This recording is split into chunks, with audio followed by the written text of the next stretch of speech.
Hello friends अस्सलाम वालेकुम welcome to my channel code with Inshal. जैसा प्रीवियसली हमने बहुत सी चीजों पे जो है डिफरेंट चीजों के बारे में जाना। जैसे हमने जावास्क्रिप्ट में डिफरेंट प्रोजेक्ट्स क्रिएट किए, उसके साथ साथ हमने रिएक्ट में भी डिफरेंट प्रोजेक्ट्स क्रिएट किए थे। और जैसा आपको पता है इन सारे इन दो ट्यूटोरियल सीरीज के साथ हमारी एक और ट्यूटोरियल सीरीज चल रही थी जो कि डीएसए की थी। तो आज जो है हम डीएसए पे ही काम करेंगे। डीएसए में आपको बताऊंगा कि डीएसए में जावास्क्रिप्ट में हम आज एक अमेजिंग प्रोजेक्ट क्रिएट करने वाले हैं। और आज जो हमारा प्रोजेक्ट होगा वो रिकर्जन का होगा। मैं आपको बताऊंगा बेसिकली रिकर्जन क्या होता है, या आप इसको कह सकते हैं रिकर्जन डेटा टाइप्स भी एक तरह से। तो मैं आपको बताऊंगा बेसिकली रिकर्जन डेटा टाइप्स क्या होते हैं और किस तरह जो है इनको यूज किया जाता है स्टार्ट टू एंड जब हम डीएसए में काम करते हैं। तो अगर आपको ये वीडियो पसंद है और वीडियो अच्छी लगे तो वीडियो को जरूर लाइक कर दें। और अगर चैनल पर नए इसी तरह की वीडियोस देखना चाहते हैं तो चैनल को सब्सक्राइब कर दें। और सब्सक्राइब करने के साथ नोटिफिकेशन बेल भी ऑन कर दें ताकि मैं इस तरह की कोई भी नई वीडियो अपलोड करूं उसका नोटिफिकेशन आपको मिलता रहे। तो चलिए स्टार्ट करते हैं अपनी वीडियो से और देखते हैं कि किस तरह हम ये रिकर्जन डेटा टाइप्स का प्रोजेक्ट क्रिएट करने वाले यूज करते हुए डीएसए इन जावास्क्रिप्ट के अंदर फ्रॉम स्टार्ट।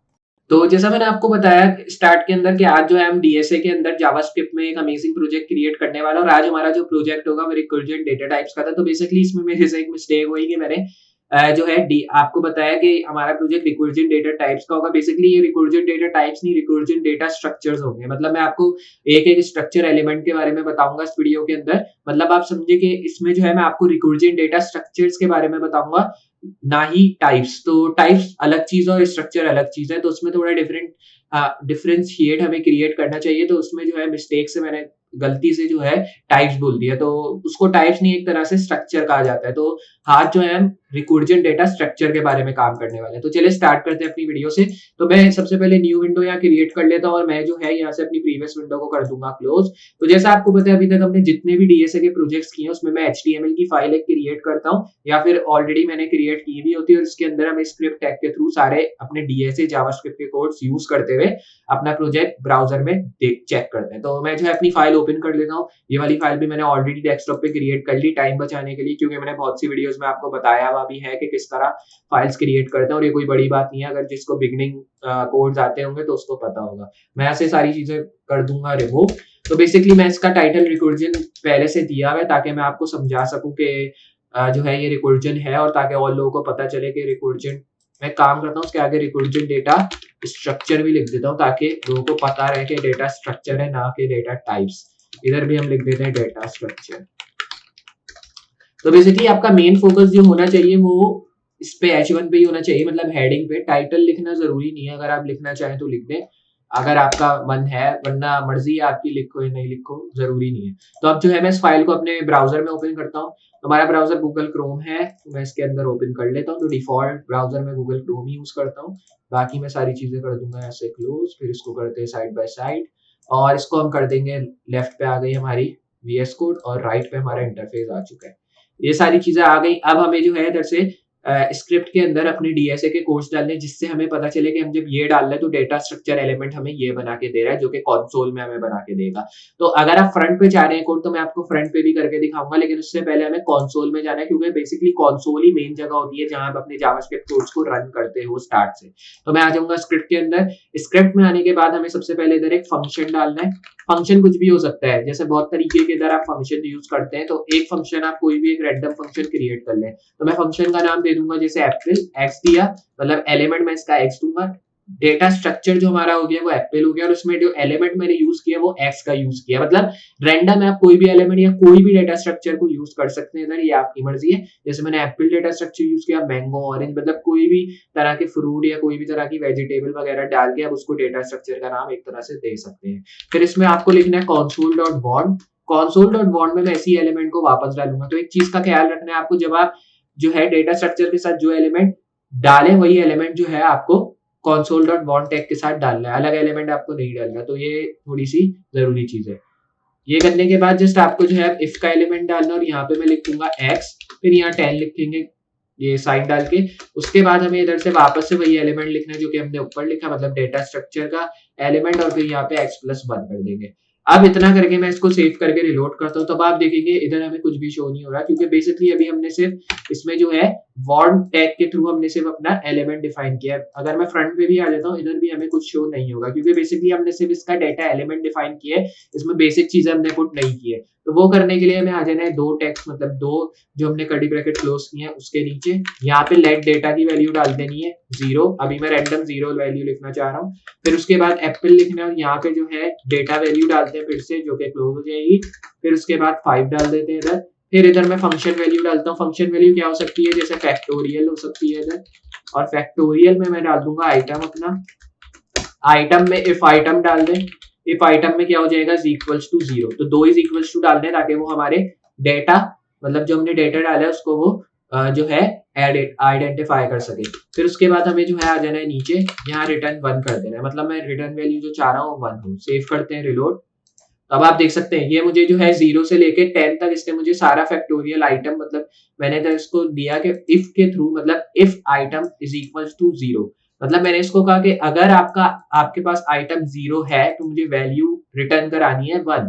तो मैं आता हूँ 0 के अंदर, तो आप देखेंगे इसने मुझे एप्पल की वैल्यू रिटर्न करा दी, क्योंकि मैंने x प्लस 1 किया है और 1 की वैल्यू मैंने रिटर्न में भी डिफाइन किया। मतलब मैंने इसको कहा है कि मुझे आइटम चाहिए 0, लेकिन मुझे वैल्यू रिटर्न करना तो 1 ही, क्योंकि मैंने x प्लस 1 लिखा है और x प्लस 1 बेसिकली 1x हो जाता है। तो उसने मुझे वैल्यू क्या रिटर्न की, एप्पल, क्योंकि एप्पल के अंदर हमने 1 डिफाइन किया है, तो इसलिए मुझे इसने डायरेक्टली वैल्यू जो रिटर्न कर दी वो एप्पल की कर दी। तो बेसिकली इस तरह अगर मैं 1 में भी जाऊंगा तब भी मुझे एप्पल की वैल्यू शो होगी, लेकिन इसमें डिफरेंस आपको एक शो होगा कि जब मैं 0 में जा रहा हूं तो मुझे एप्पल की एक वैल्यू शो हो रही है, लेकिन जब मैं 1 में आता हूं तो मुझे एप्पल की 2 वैल्यू शो होती है।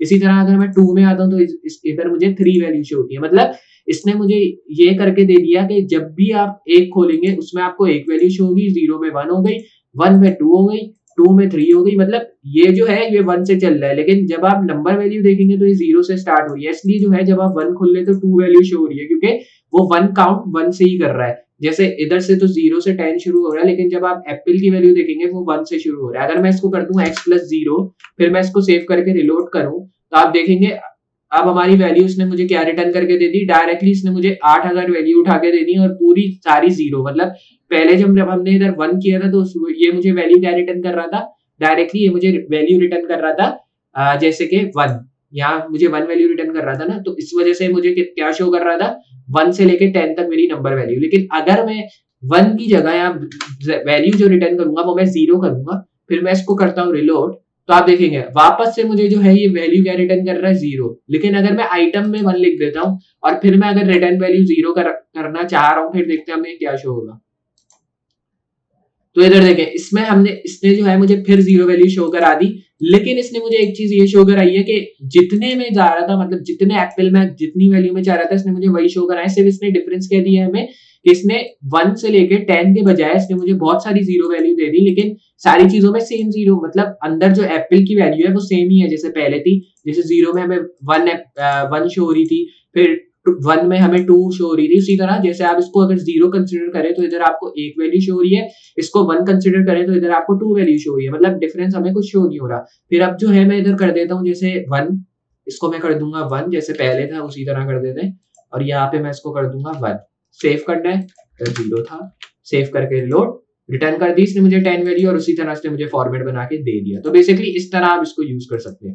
ये तो मैंने आपको एक तरीका बता दिया। एक तरीका और है, जैसे अगर आप रिटर्न करते हैं आइटम फैक्टोरियल जो कि हमने ऊपर डाला है, और फिर इसके साथ मैं आइटम -1 कर देता हूँ, फिर उसके साथ ही हम इधर लेट की वैल्यू डाल के अपना डेटा को इज इक्वल टू 5 कर देंगे और गैप दे देंगे ताकि हमें एरर शो ना करे।